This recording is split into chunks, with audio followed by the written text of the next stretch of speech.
अखबार भैया कर रहे हैं, मैं नहीं कह रहा हूँ ये बात। अभी तक विधायक सोया हुआ क्योंकि क्षेत्र की जनता ने एक बंधु को विधायक चुना है अपने। भीड़ इतनी थी कि घस खाकर गड़ा पड़ा किसान। अरे हमारी क्या गलती है? आप इनके नौकर हो, आप जनता के नौकर हो। आपकी खुद की खबर थी, निम्बाड़ा खाद आने की सूचना पर जुटी भीड़ नियंत्रण के लिए पुलिस लगानी पड़ी। आप वर्दी की आड़ में गुंडागर्दी का काम कर रहे हो। आप किसी को डरने की आवश्यकता नहीं है। छोटी सारडी में पिछले कई दिनों से खाद की परेशानी को लेकर किसान परेशान है। रोज घर से खाद के लिए आते हैं लेकिन उन्हें खाद नहीं मिल पा रहा है। उसको लेकर आज छोटी सारडी और आसपास के जो किसान पहुंचे हैं, उन्होंने तहसीलदार को ज्ञापन सौंपा है। इनसे किसान से हम बात करते हैं, इनकी क्या मांगे है और कितने दिनों से परेशानी आ रही है। जी, मेरा नाम विकास जाट है और मैं सभी किसानों को लेकर आज तहसीलदार साहब को ज्ञापन देने आया हूँ। छोटसाड़ी के अंदर काफी दिन से किसानों की शिकायत आ रही है कि खाद नहीं मिल रहा है। एक आधार कार्ड पे 1 कट्टा दे रहे हैं, एक आधार कार्ड पे कभी 2 दे रहे हैं, कहीं कालाबाजारी भी खाद की हो रही है, कहीं ज्यादा पैसे मांगे जा रहे हैं।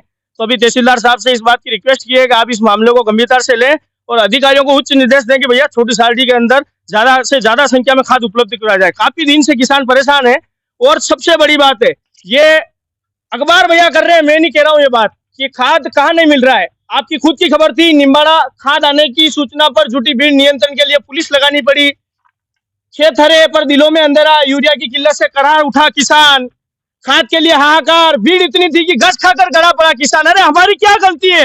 हम तो इस देश को अन्न उपजाकर, इस देश की एक एक पीढ़ी, पूरी इस देश के भविष्य को हम अपने खेतों से अन्न पैदा कर इस देश को चलाने का काम किसान कर रहा है। किसान ने जहां पर जो लॉकडाउन लगा था उस समय भी इस देश की सबसे बड़ी व्यवस्था की अगर जिम्मेदारी किसी के हाथ में थी तो किसान के हाथ में थी।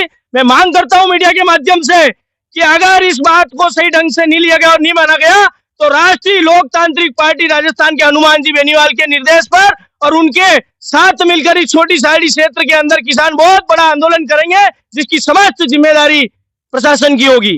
बहुत बहुत धन्यवाद आप सभी का और प्रिंट मीडिया का भी। शंभू जाट 2023 आरएलपी विधायक प्रत्याशी विधानसभा क्षेत्र लिम्बाड़ा छोटी सारडी।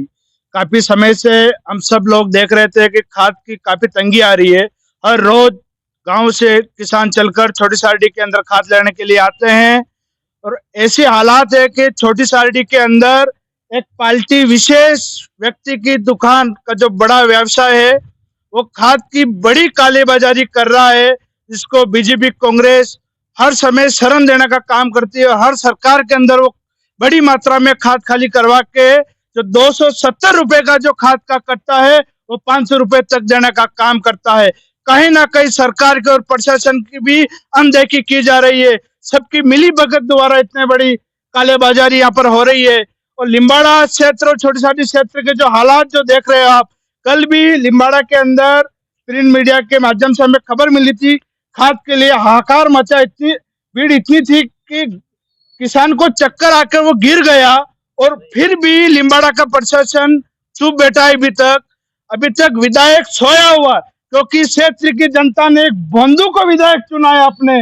अगर आप किसी पढ़े लिखे युवा को अगर आप विधायक चुनते हैं तो आज ये हालात नहीं होता है। और ये किसान जो गरीब दर दर की ठोकरें खा रहा है, ये आपको देखने की ऐसी नौबत देखने की नहीं पड़ती, क्योंकि ये जो आज स्थिति है आप सबके सामने है।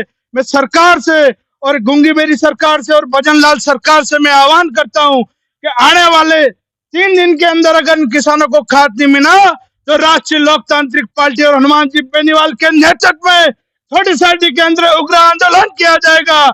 और ये किसान जो भी यहाँ पर खाद लेने के लिए आते हैं, अगर किसी भी प्रशासनिक अधिकारी और किसी भी कर्मचारी द्वारा अगर इनको डराने धमकाने का अगर कुचलने का प्रयास किया जाएगा तो हम चुप नहीं बैठेंगे। और आने वाले समय के अंदर हनुमान जी बेनीवाल के नेतृत्व में उग्र आंदोलन किया जाएगा। और ये किसान जब थाने के अंदर गए तो उन्हें डरा धमका कर आप थाने के बाहर निकालते हो कि आप इनके नौकर हो, आप जनता के नौकर हो, आप सरकारी कर्मचारी हो, आपको थोड़ी शर्म आनी चाहिए। ये वही किसान है जो पूरे देश की अर्थव्यवस्था को संभालता है। और जब लॉकडाउन के अंदर अगर सबसे बड़े अगर किसी के देश के अंदर योगदान था तो गांव के किसानों को योगदान था। लॉकडाउन के बाद ये स्थिति हो रही है कि आज कालाबाजारी हो रही है, खाद नहीं मिल रहा है। और जब थाने के अंदर जब किसान जाते हैं तो उनको डरा धमका के गालियां दे के बाहर निकालने का काम करते हो। आप वर्दी की आड़ में गुंडागर्दी का काम कर रहे हो। आप कांस्टेबल से लेके सीआई, डिप्टी, एसपी, कलेक्टर सब चुप बैठे हैं यहाँ पर। क्या ये किसान नहीं है क्या?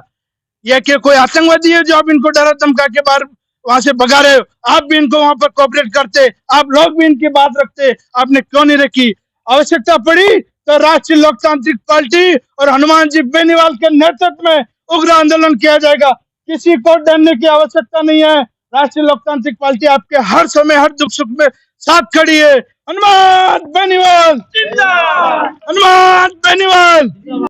यानी बाहर बैठो।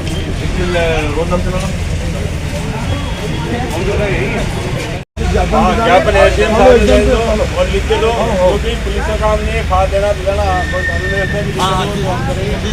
कितने रिपोर्ट की हो लिखी हम दे देंगे सर। अरे नहीं रोका नहीं सर, आप लिख दो तो ठीक प्रेम से। चलो ठीक, वो तो साहब आया थाना में अंतिम आया सर। साहब ने क्यों साहब क्यों माना? अरे मैं तो सब ठीक है।